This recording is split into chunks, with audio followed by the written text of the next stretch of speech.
Welcome back to the shed once again. Today we're looking at the last MTH product in this little series. This is the MTH Big Blow GT3 gas turbine. GT3, I think that's right. Unless I'm thinking of the English Electric gas turbine. Nonetheless, this is a Union Pacific gas turbine. I believe this is one of the later generation ones, where it's just the single loco, not an A and B unit. And of course the gas turbines sport a tender, something that again the UK never really saw, that a loco that wasn't steam had a tender. There was the, again, GT3 turbine, which is what I was thinking of just a moment ago, don't know why I said it, that has a tender and looked much more like a steam loco because it had conrods. It was like a 460 gas turbine. It was a bit weird, but anyway, this one is different in the wheel arrangement, especially from the standard. It is a Bobo. This has a hell of a lot of wheels, and it's a very big looking thing. Now it's MTH, so of course we've got our standards to uphold. Metal body, metal as well. It's all die-cast. Plenty of detailing. These handrails in the packet do have foam that you can slot in there so they don't bend and snap off. These aren't metal, they're plastic, which I find a bit of an odd choice. These do bend a little, which that's probably the reason why. Everything else on the top is metal. If you want to get to the smoke switch and volume pot, they're under this magnetic little top piece, which I find very useful actually, although getting it back on's a bit of a pain. There we go. The tender doesn't have to be attached. It can be removed, although to get it operating and have the light on the back operating, you want to insert these two little wires here into their sockets on the back. Not a hard job if you have a pair of tweezers. They're easy to get in, or a pair of pliers, either or. The detailing on the back here is joined to the bogie, and it's actually bent a little straight out of the packet. I think this was second hand, but it may have been boxed for its entire life. I can't exactly remember, but I did win it on eBay. I saw it and I thought, well, we need something that's other than steam. We need something that's big and glorious and is, well, something that we don't have. And this is it. It actually has a Mars light on the front. So press number 5, the marker boards on the front will light up, the Mars light will light up, you know, and instead of, you know, simulating it swing, well, instead of it actually swinging back and forth, it simulates it by flashing an LED, or pulsating it even. One feature I didn't know this had until I actually got it out of the box and read the instruction manual, it has remote control couplers. The front and rear couplers of the loco are remote controllable from the functions on a DCC remote.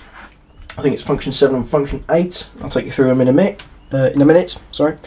They're not on the tender, so unfortunately if you're running it with the tender, you're just going to have to uncouple like you regularly would. They just have regular couplers on them.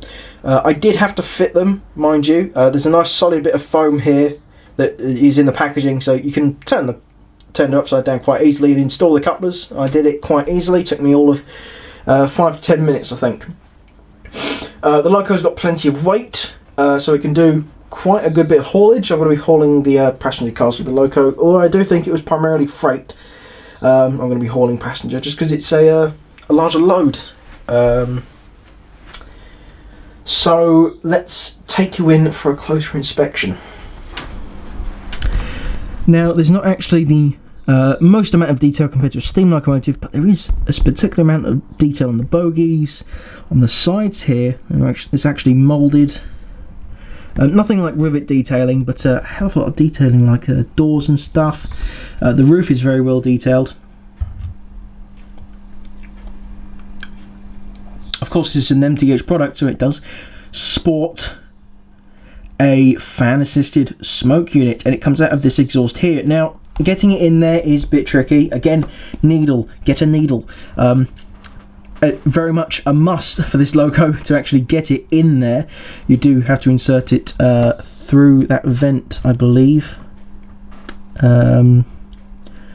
which is a right pain. Again, there's the bit where you move, it's the volume pot. Now let's have a look at the back here that I mentioned. Again, you can see it's bent. It's a bit of a shame, but I can't really be asked to you know, nitpick that much. It is attached to the bogie, so it swings and it's not fixed to the body. Here's the tender, very nicely detailed on the bogies. Here's the rear. There's the large light UP66, and there's your regular coupler. Now if I zoom in down here, that larger one that you can see there is the remote control coupler. And you can probably see it better on this end. Yep, here we go. Much larger. You can see there's actually a bit of a magnet there. What you do is when you press the actual function button, it will release it. It can close on its own just by coupling with something else. Here's the air horns. Sounds very much like a very distant boat when you blow the horn. It's not what you'd expect from a more modern American train horn. So let's put you back on the tripod and get us started up. So now that you're back on the tripod, we are back to the realm very briefly of Mth Manuals, which is very good, or Engineer's Guide even. So let's take a look in here, and it's got all the detailings, how to fit your couplers, how to remove the you can remove those remote control couplers if you don't want them, although I find them quite interesting. So I've just noticed the page back here, I think. Automatic coupler operation. So if you see here, F7 is used to open it, open the front one, sorry, and F8 it's used to open the rear one. I have just noticed they missed out the word 2 in that one. Is used open.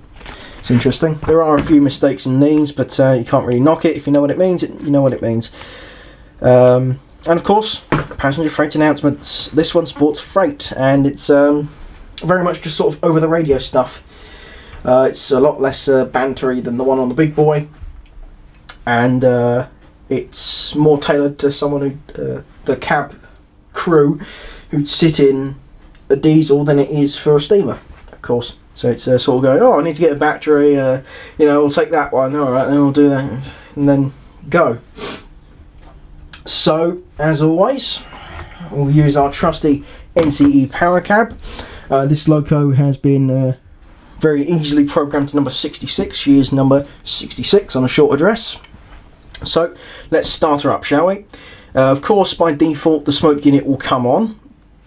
So I will leave it on because it does take a while to warm up. So let's start her up with function 3.